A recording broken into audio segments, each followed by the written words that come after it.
Good evening, fans of great literature. Welcome to Aloud at Central Library. Tonight we're going to hear two novelists on the subjects of, and probably many more than this, memory, identity, and place. These are two novelists who continue to experiment with form, to defy conventional narrative, truly two of our country's bravest, most daring fiction writers.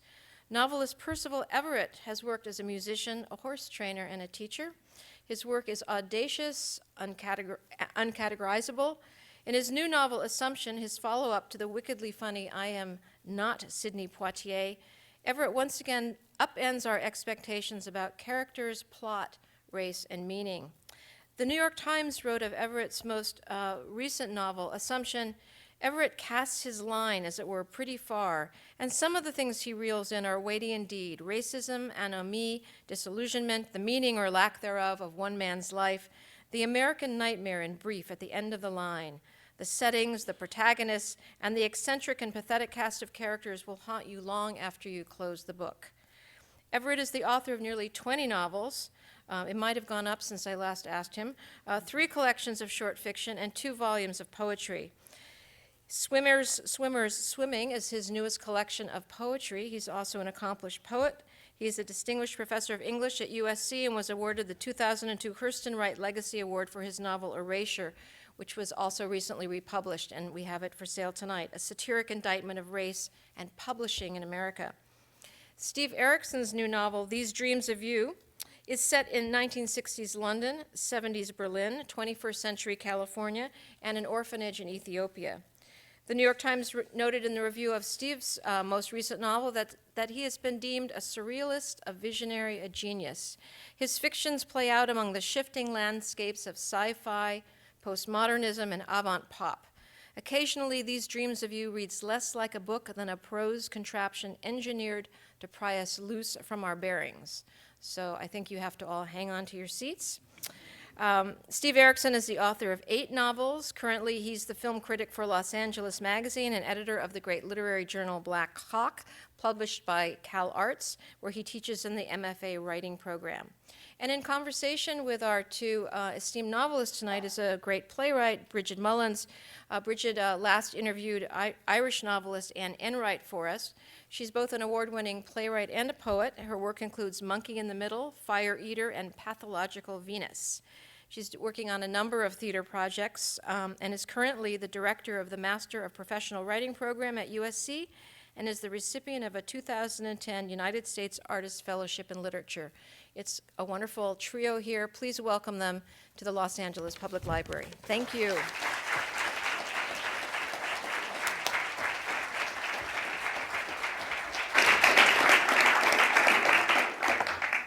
Thanks, Louise, and thanks everyone for coming tonight to join us in this impromptu conversation. And I'm thrilled to be here to talk with 2 of my favorite living novelists about their work and their process. And as Louise noted, they're both prolific. And the playwright Sam Shepard said that you solve the problems of one play in the next play that you write.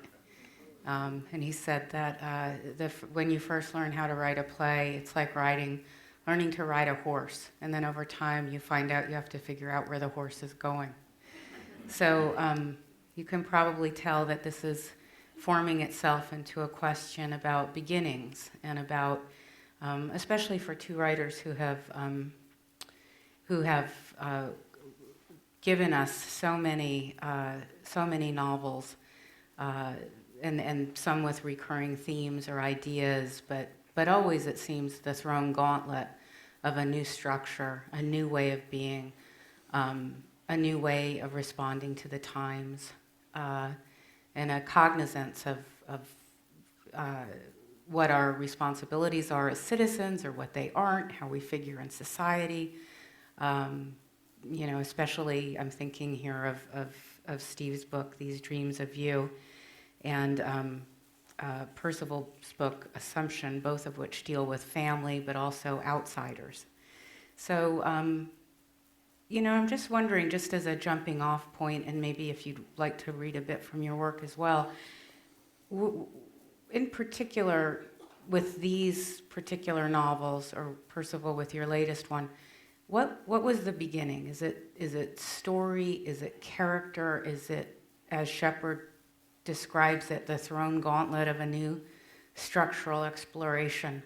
Is it landscape? Is it a question of where we are now and what we do and how the stories we tell ourselves and others about our lives?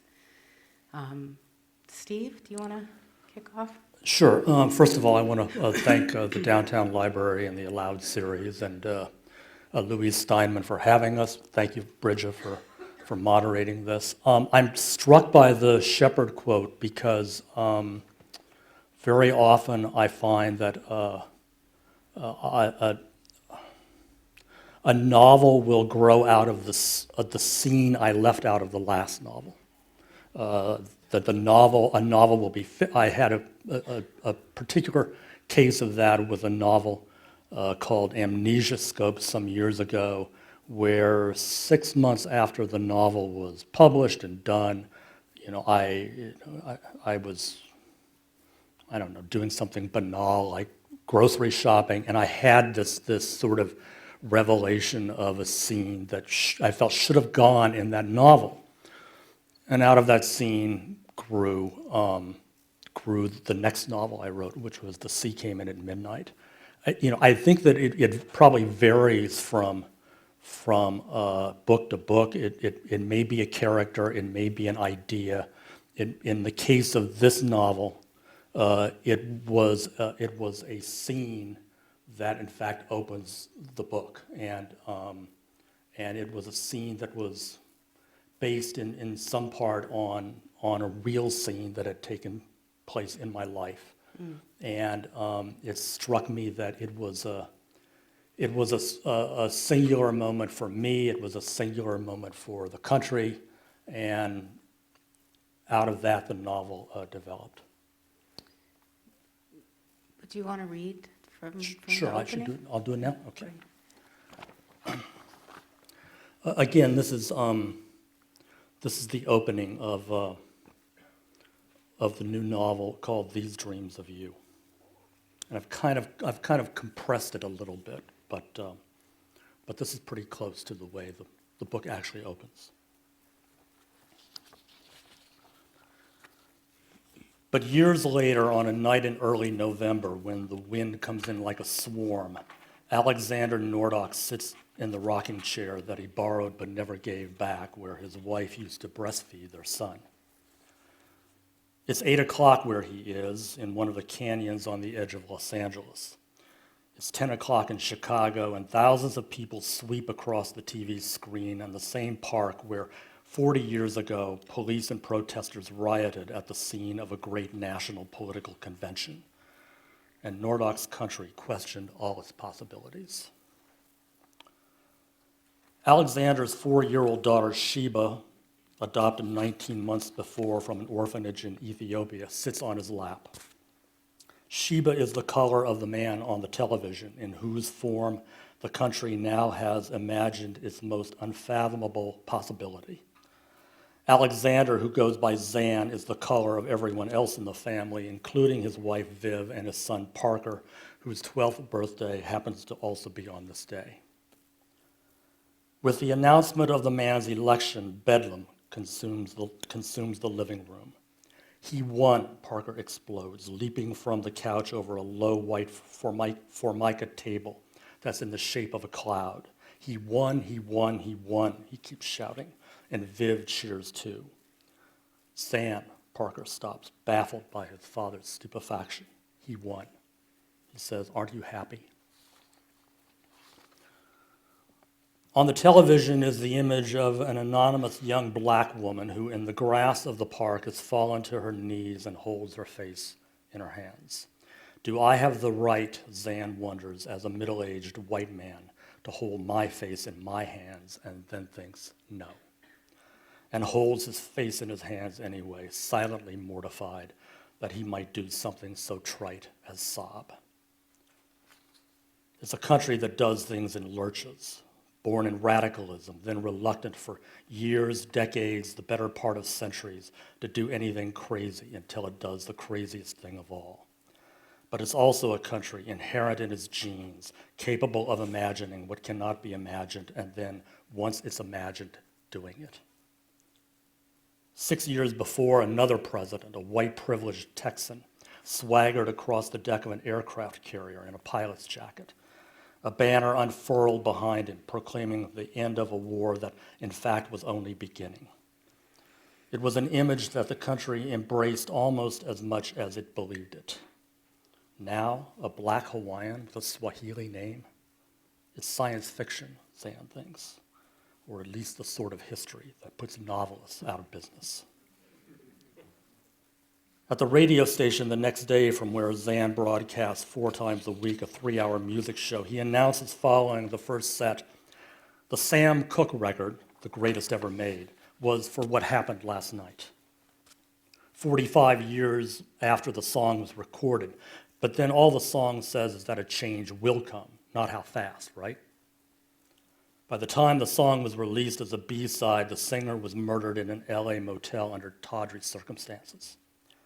But is it just me, Zan asks, or when he goes from that bridge into the final verse, does he redeem not only anything he ever did, including whatever it was that got him shot, but everything I ever did too? The national anthem of Dreams Deferred, sung from the grave by a ghost who doesn't know he's dead. Everything else, Zan goes on, was for the kids, the hip-hop manifesto about brushing the dirt off your shoulder.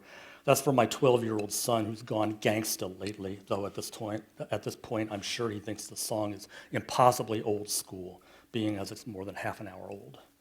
And the really old school one about the lovers at the Berlin Wall who get to be heroes just for one day, that's for my 4-year-old Ethiopian daughter, who I guess can't get enough of British extraterrestrials in dresses. The 4-year-old Ethiopian glam rocker is the only one in the family not thrilled by the election result.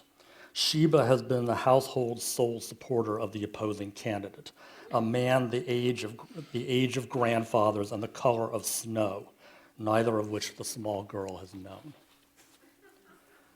Zan has 3 theories about Sheba's enthusiasm for this candidate.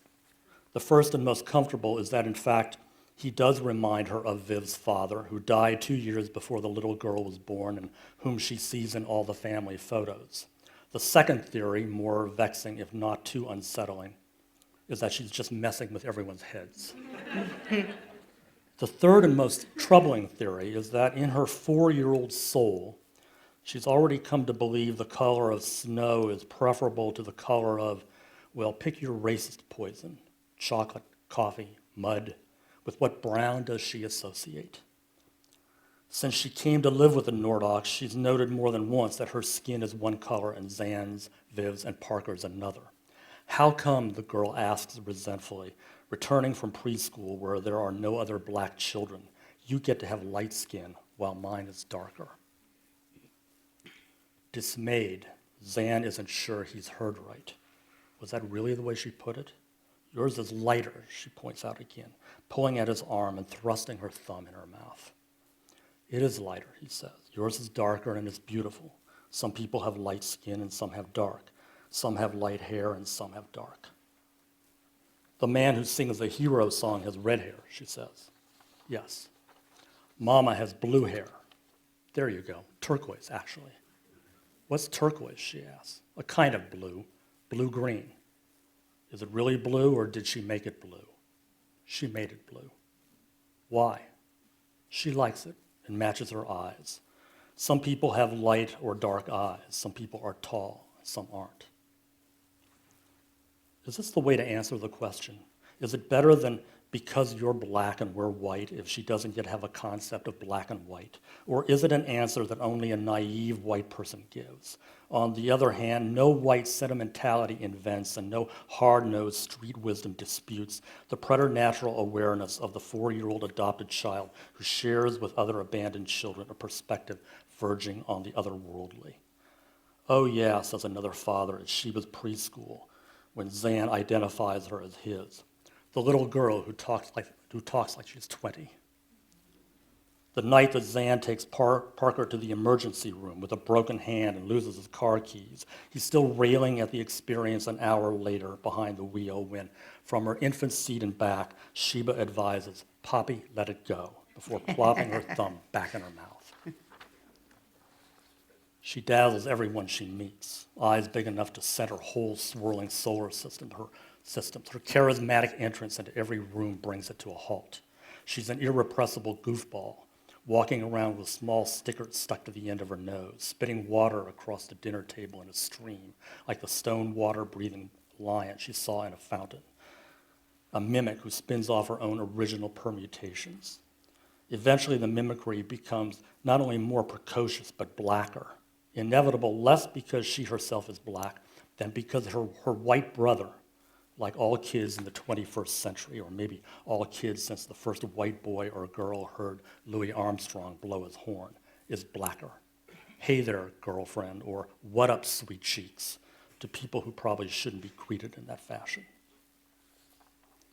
Now the only way Zan knows to conclude the conversation with Sheba about the difference between his skin and hers is to say some squishy white liberal thing like, "You're beautiful," silently adding to no one, "You come up with something better." Sheba takes her thumb from her mouth, locks his eyes with hers, and draws a finger across her throat. Thank you.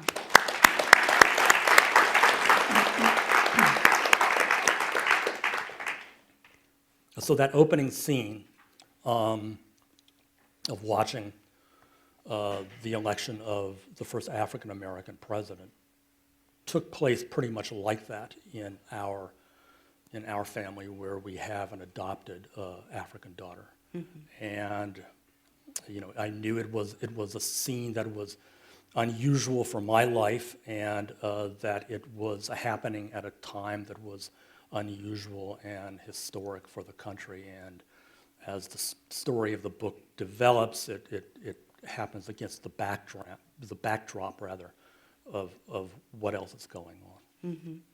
And that little girl, the verisimilitude is, to my mind, so striking. Because if you spent any time around 4-year-olds, as I know you have, Percival, they say very wise things. Well, and in fact, the one objection that my editor had to the manuscript when I turned it on was he said, "I don't believe that a 4-year-old would say these things." Mm-hmm. And I think you and I were talking about this at dinner a few months ago, where it's the last refuge of a bad writer is to say, "Yeah, but it happened in real life." If it doesn't work on the page, it doesn't work. And I wound up actually taking things out because though my daughter may be unbelievable, my characters can't be. Thank you. And turning to Percival, this I know that you have a new book that you want to talk about. And as Louise said, you might have written a new book in the time that we crossed the stage. But there's so much that reminds me of, not to quote again, but de Kooning said, "I work, other people call it art." And that this just seems like your relationship to reality and your way of being is very connected to making things.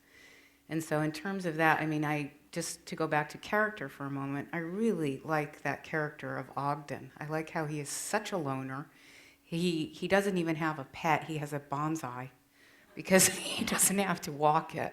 And he's just this wonderful outsider. He's this American original, this outsider. And I just wonder, was he this jumping off point? Was it character for Assumption? I never know. It's to me that any words end up on a blank page is magic, and I tried not to question it too much.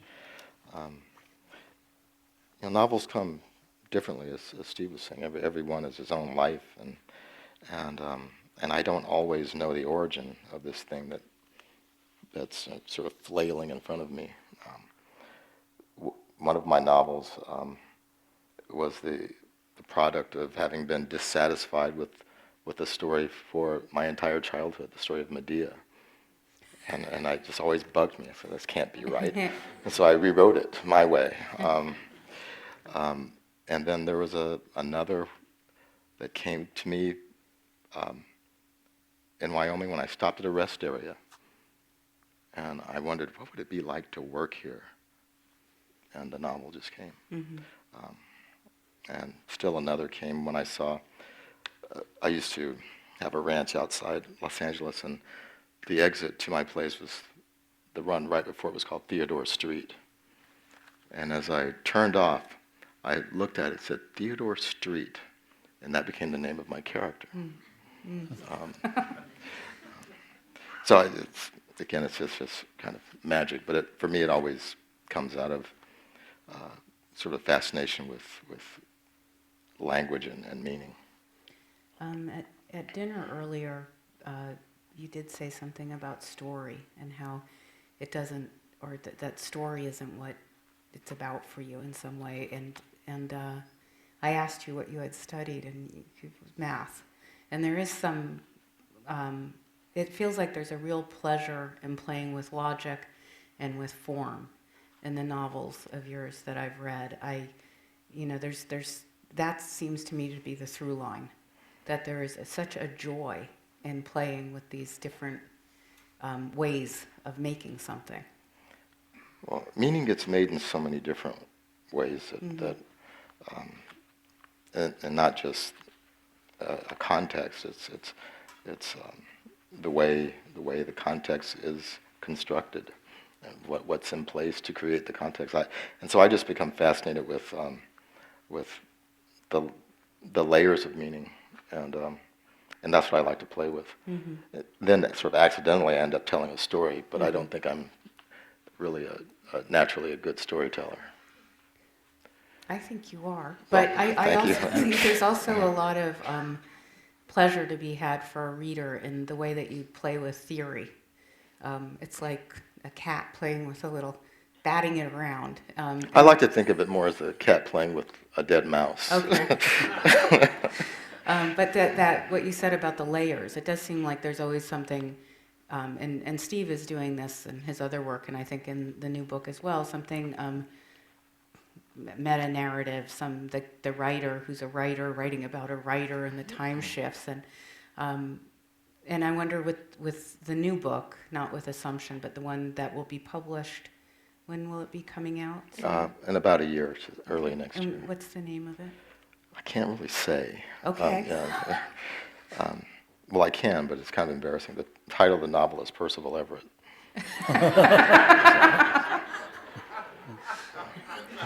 Would you read a bit? Yeah, and actually, I think in some way it answers at least part of the question.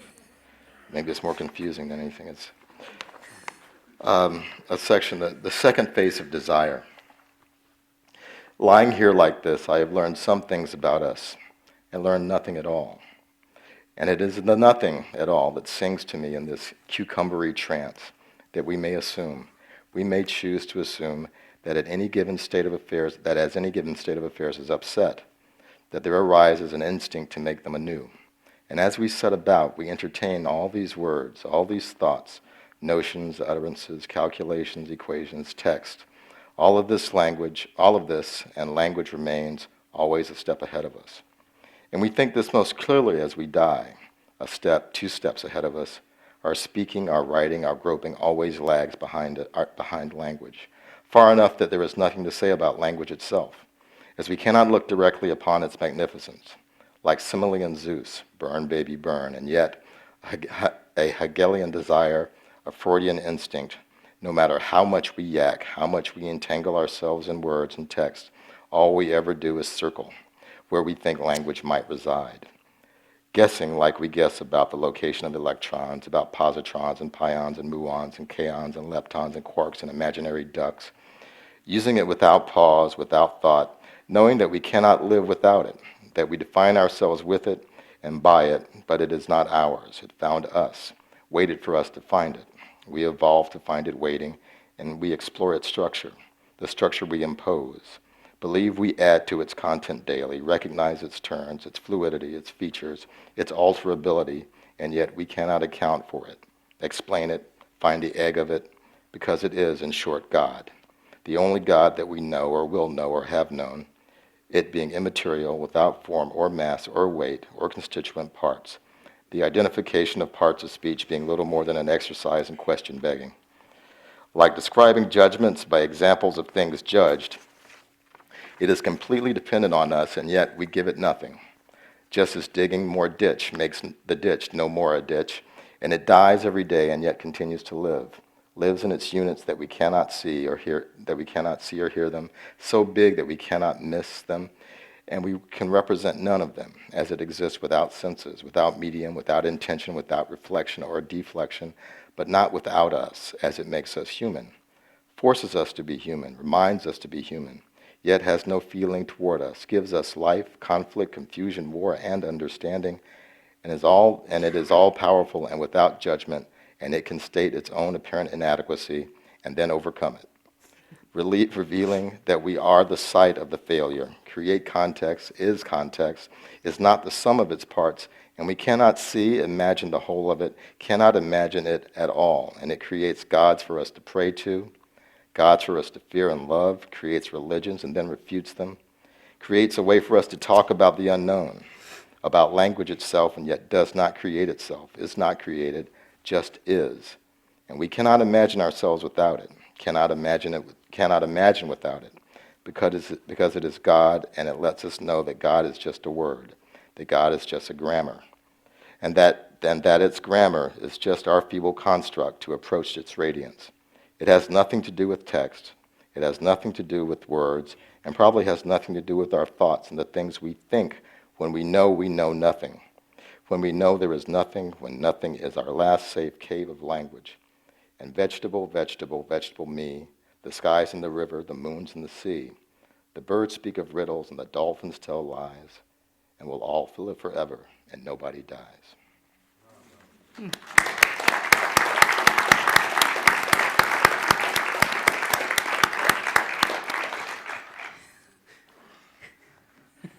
I think we can all go home now. Is that the opening?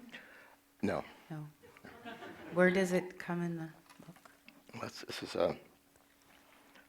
it's sort of in the middle. It's hard to say. This novel's very strange. That's all I can tell you. There's when you're talking about grammar, the etymology of grammar is the same as glamour, where magic comes from. So that kind of like word coining thing that you're doing, is it the interior? Is it an interior monologue with the character, or are there other parts going on? You never quite know in this novel. It's I call it pin the tail on the narrator, and so it's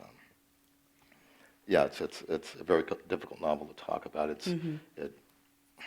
To be boring for a second, it comes out of my working title for it was Sin and Bedeuten, sense and reference, about Frege's puzzle, and because everything for me comes out of some stupid philosophy thing, and so that's where this comes from, and so it's all about substitutions. Mm-hmm. Of language for experience? For everything, just and. Mm-hmm. Mm-hmm. Mm-hmm. And that seems connected to your process in some way. That was writing this book different from writing your other books, and that was it a longer process? It took a while. Because I just never understood it. I'm not sure I do now. When I finished it, it's such a strange book that I sent it to my agent, my thought being, no one will publish this. And my agent said, I really like this. And my first thought was, I need a new agent.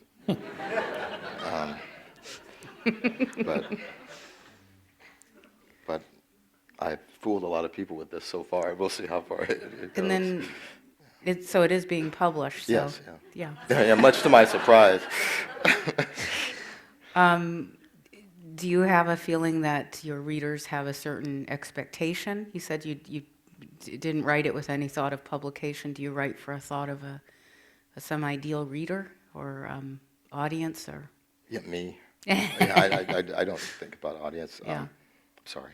I mean, there is many. Is Every it- writer's different. Every Yeah. reader's different. I can't. Is it another Just version that. of yourself, though, that you're writing for? I don't know. I've never thought about it in that way, but it would have to be, wouldn't it? Yeah.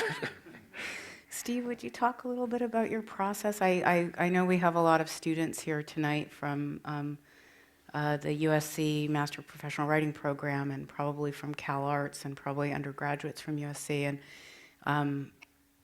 And there are enabling ways of speaking about process, I think, for writers.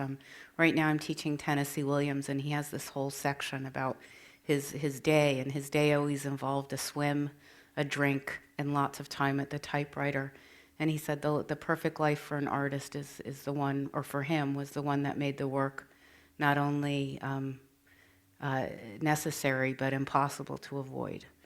And there is something about that.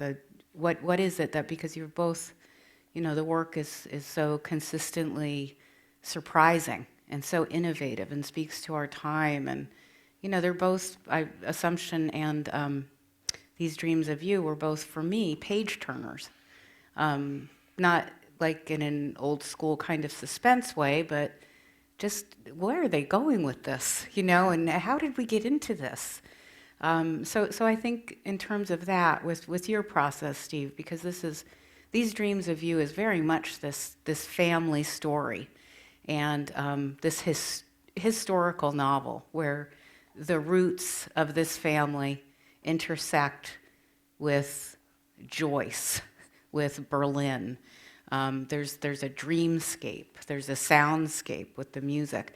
And what I really loved so much about this is the way that coincidence figures and happenstance, which is probably something that goes into your work as well, this idea of the thing that's sort of off the chart that happens, that can happen, that happens.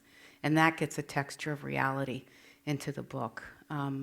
But somewhere in that little stew pot of ideas, I would love to hear you talk about your process, if you would. Yeah, I find, and I'm guessing that maybe from what Percival was saying, he finds as well that a lot of this is really intuitive. It's at least in my case, it's not especially thought out when I begin. It's a cliche of writing, but I think it's true that the character tends to drive the story.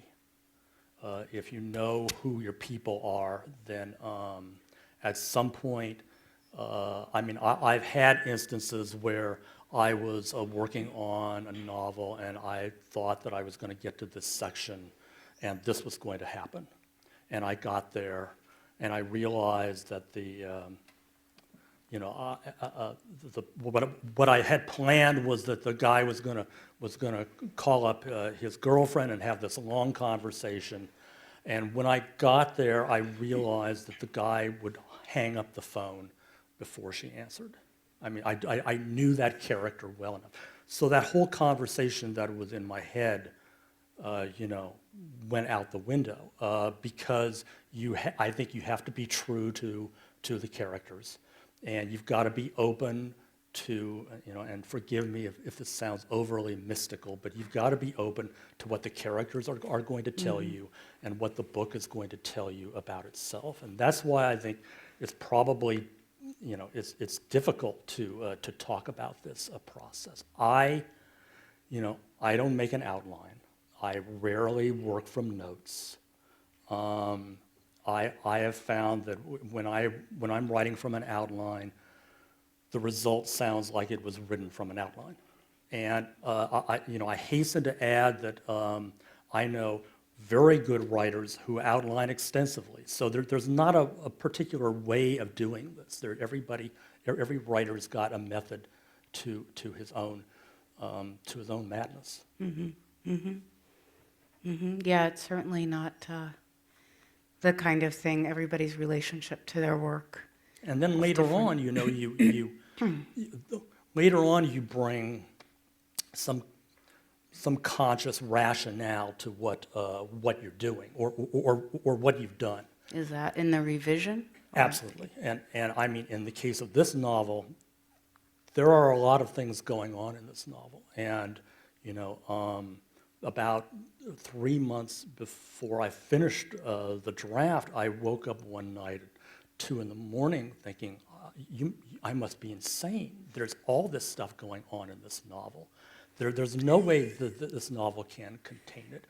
And I had this kind of panic attack, and I kind of talked myself back from the ledge and went back to sleep and woke up the next morning and read over what I had written and realized that it wasn't quite the disaster that things sometimes seem at 2 o'clock in the morning. But I also had a moment of clarity that I hadn't had before. I realized that all of this other stuff going on, whether it's about politics or history or music or riffs on the New Testament or all of this stuff did have to fit under the umbrella of this family story. Mm-hmm. That if it didn't, the novel was going to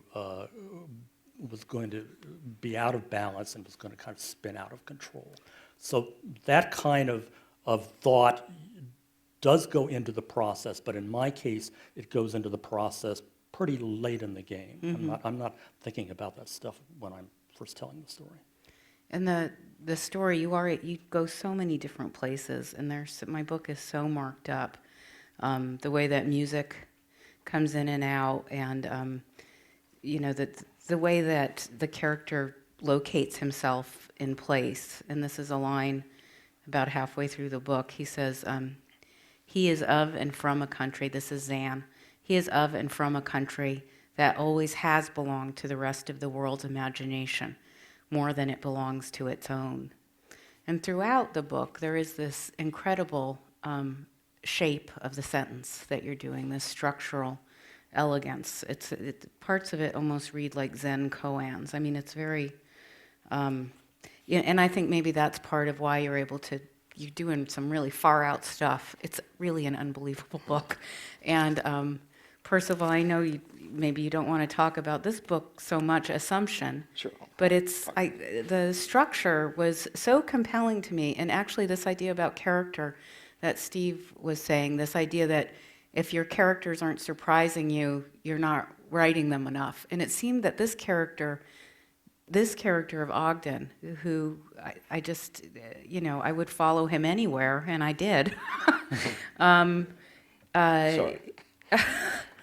And it almost seemed like he didn't know himself throughout, and that is such a coup d'etat. Like that to me is, that whether you were withholding or the character, not to get too metaphysical here, the character was withholding himself from you. And to see how he pulls this off, you really have to read the book, because it's written in 3 narrative chunks, and there are 3 self-contained stories where a detective is following clues, but they're always about finding out who he is and what he has done. But we think it's about something else up until a certain point, and then it's not an epiphany per se, but it's kind of a failed epiphany that we get, and it's a disturbing book because of that. It's a very disturbing book. Thank you. Can I ask a question? Sure. About it? Yeah. Percival's novel is about 225 pages, and without giving away too much, if you stop on page 210, thinking, well, I've read 210 pages, so I get this, you are not really reading the novel that you're really reading. Yeah. And what I'm curious about, without giving away too many trade secrets here, is at what point you knew that about Ogden in the writing of the book, whether you knew it from the get-go or whether it was something you found out as you were telling the story. That was the question I was trying to ask. Thank you, Steve. Well, I played with this character for a long time, and it never became a novel for me. until I figured out the end, and then I had a novel. Right.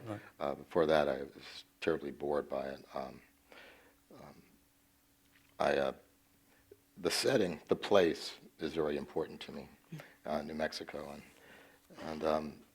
and part of living through the novel was I got to live in New Mexico, and it made me sort of happy. But what I like about the novel is he's a really bad detective. He's not very good at this, and it was fun placing clues about him throughout that wouldn't be obvious. But he never comes off as a bumbling fool. No, he's Yeah. not a dumb guy. He's just a bad Right. detective. Yeah. He's lost in thought a lot of the time, and he has these philosophical quandaries. If this situation is indeed a situation, and then there's some other dimension he's going to, that he's experiencing, and I love the way throughout he's fishing, literally fishing, and tying flies, and just you get the feeling that he's an artist of everyday life. He has this beautiful weird relationship with his mother, and he's a storyteller. I mean, he has these memories and these flashbacks that come in that seem to epitomize like the story about the dog. I don't remember. But place, if anybody else here is a desert rat, as I am, I grew up in the Mojave Desert, the way that you write about the place does seem it's very particular for this loner, for this kind of spiritual, existential thing that's going on out there in the desert by himself with his bonsai. And both of you, I know we have to open this up to questions in a few minutes, because Louise's structure, which is so wonderful and works so well. And I know we have lots of questions brewing out there, but I did want to ask both of you, as writers who live and work in Los Angeles, how does place, you said you went to New Mexico or you were living in New Mexico when you wrote Assumption, or was it? No, I've just You've for lived there. years spent lots of time there, and so it's a part of me. I didn't have to go do research. Yeah, it was there. Yes. It was embedded. And how does living in Los Angeles or being a writer in this place? And when I was living on the East Coast and teaching there, I found all my students wanted to come to LA, and then I ended up coming here myself. But when I grew up on the West Coast, I just wanted to get to the East Coast. But it does seem like it's really a place for writers now, and there's a lot of activity going on, and I just wonder what your experience is. You've both lived here for about 20 years, and you're from here. I was born and raised here. Yeah. I mean, I think there's a difference between. I do think there's a difference between Angelenos who were born and raised here and Angelenos who have come here, because they've often come here looking for something. And in my case, I grew up less in the Hollywood LA and more in the aerospace LA. I grew up in the LA that was transformed by John Kennedy's decision to go to the moon, because all of those aerospace industries were out in the San Fernando Valley, and transformed the San Fernando Valley within a matter of 6 or 7 or 8 years. All of which was to say that my LA was a different LA than I think people then. It didn't fit the conception of LA that people had, and I had to leave for a while and go live in other places, live in Europe, to really understand, what a strange city this is, and it's a very strange city. Yeah.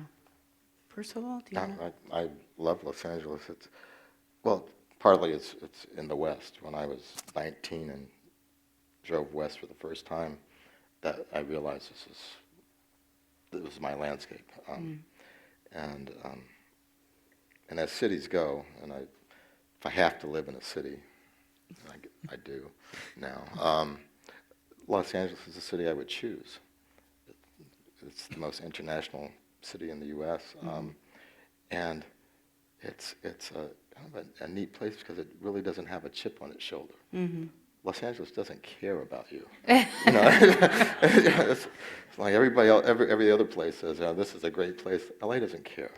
And I think especially for literary artists, it's there's not the same kind of self-consciousness there is in Boston or San Francisco I or New think, York. if you live in Paris or New York, you may not know who you are, but you know you're a New Yorker. You know, the city imposes an identity, and this is the blank slate of a city, you know, and if you kind of know what you want to do, it's great, and it leaves you alone. And if you don't know what you want to do, you wind up walking up and down Hollywood Boulevard talking to yourself.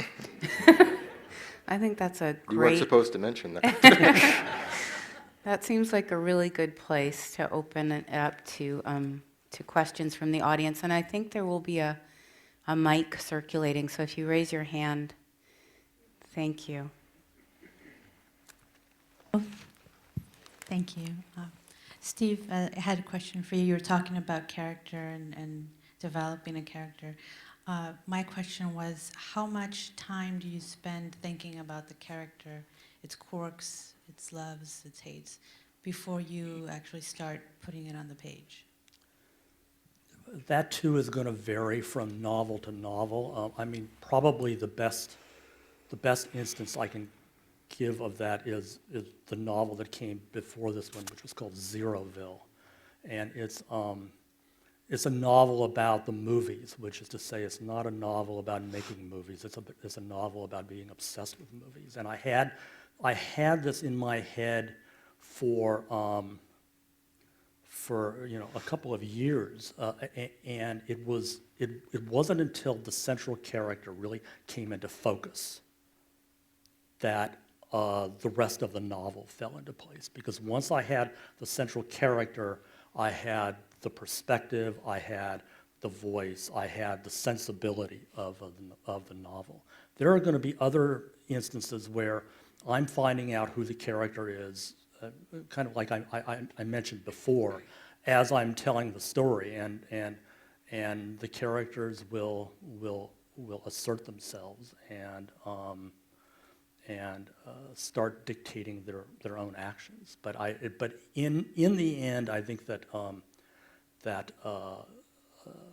once your characters take on lives of their own, that's when the novel does.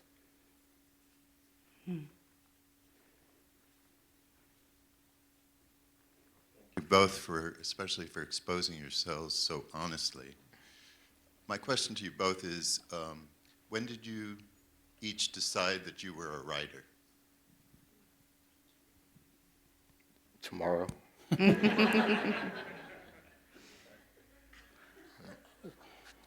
They're going to let you get away with that. Well, then I don't think I can top that. No, I decided pretty early. You know, I mean, for a number of reasons, when I was a little kid, it was an escape for me, and I found out that it was the one thing I was pretty good at, and I knew pretty early on. I started publishing fairly young, but I sort of stumbled into it. I didn't know that I was going to be a writer. And in many ways, I'm serious about it. I still don't feel like an imposter most of the time. Maybe the 25th book will clear that up for you.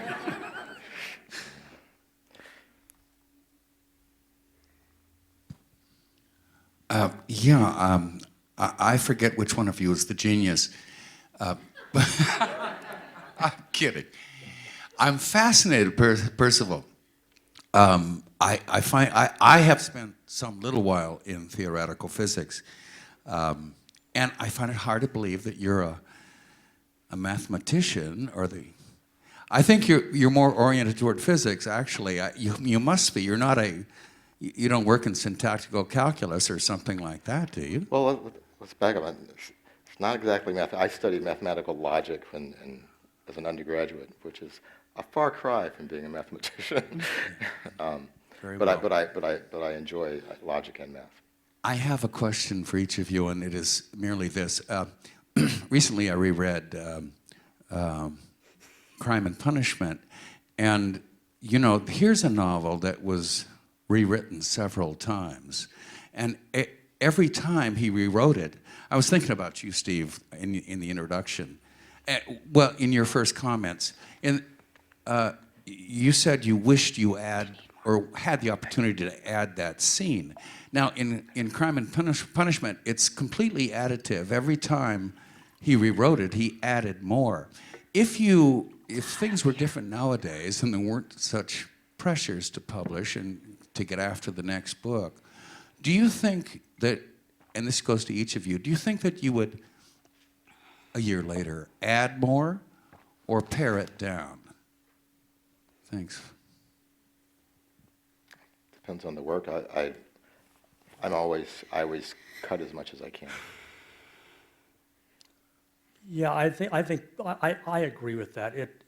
I find that my novels tend to get shorter instead of longer. That is, the more I work on them, they get shorter. In the case of this novel, as I was mentioning before, I felt that all these kind of riffs that the novel goes into had to fit under the umbrella of the family story. Well, that meant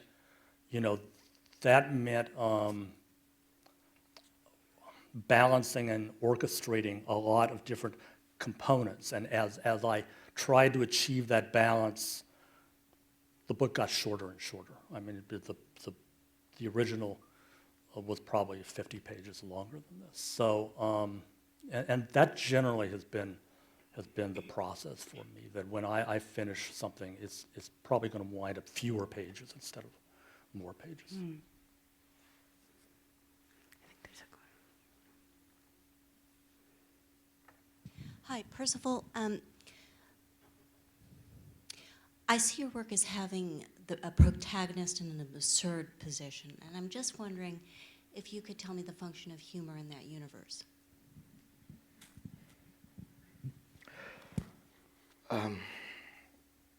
Well, I can't help but be ironic, and so I guess often that comes off as humor. If not, then it's just kind of nasty, and I don't want to be nasty.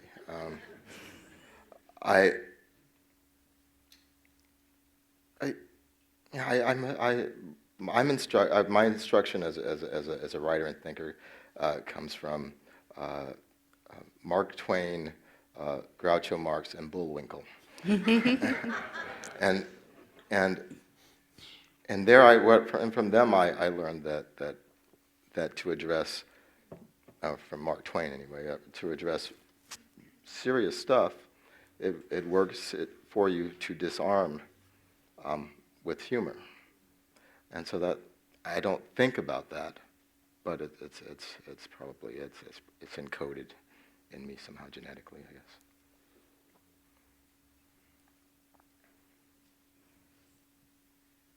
Percival, in the excerpt that you read, I think you said language remains ahead of us, and you equated language with God. It reminded me of the quote, the Heidegger quote, "Language is the house of being." There's nothing outside of language. Does that ever feel suffocating? Or is it freeing? Well, I suppose if I sat around thinking about that all day, I would feel it's pretty suffocated. But you know, the magic of language is that's pretty freeing. That it's as much a part, and this is from Wittgenstein, as much a part of human history as walking and talking. I mean, as walking, and it's not something separate from us. It is us. Without it, there is nothing. There is no house. There is no world, but yet there it is, this thing that we approach, and it frustrates us, and gives us so much.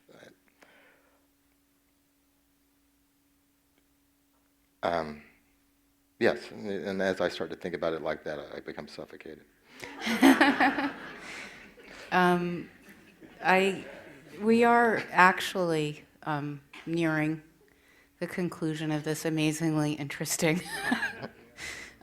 philosophical meditation on writing and narrative. And Steve, I'm thinking of the section of your book with the lecture that the novelist gives in London about the obsolescence potentially of the novel, and it's about narrative and the Bible, and there's so much food for thought here, and I think with both of these books, it was such a pleasure to read them in tandem, and to know that I would be able to speak to both of you tonight about them. And I know there is a kind of really deep pleasure in reading both of your work, and it's even the joy of being disturbed by the work, and also of seeing the way that history sort of crashes into our lives, and that final scene with the family is phenomenal. I mean, and there's just so much phenomenal and bewildering in both of these books about the power of language and character and story and the stories we tell ourselves. And I would just really encourage those of you who are interested in this, in pushing the form forward, which is something I would usually hesitate to say in front of these guys, but it's what they're doing, and it's really, it feels to me like there's such great hope for us as storytellers, and especially as readers. And I would also encourage you, I think there's a jar out in the lobby. No jar? Okay, but there is a jar in Tennessee, as Wallace Stevens says, but there is membership to support this amazing series, which I think is the most interesting literary series probably in the United States right now. And that's due to Louise. And thank you all for coming. And you guys are signing books? Yeah, I think so. And they'll be signing books.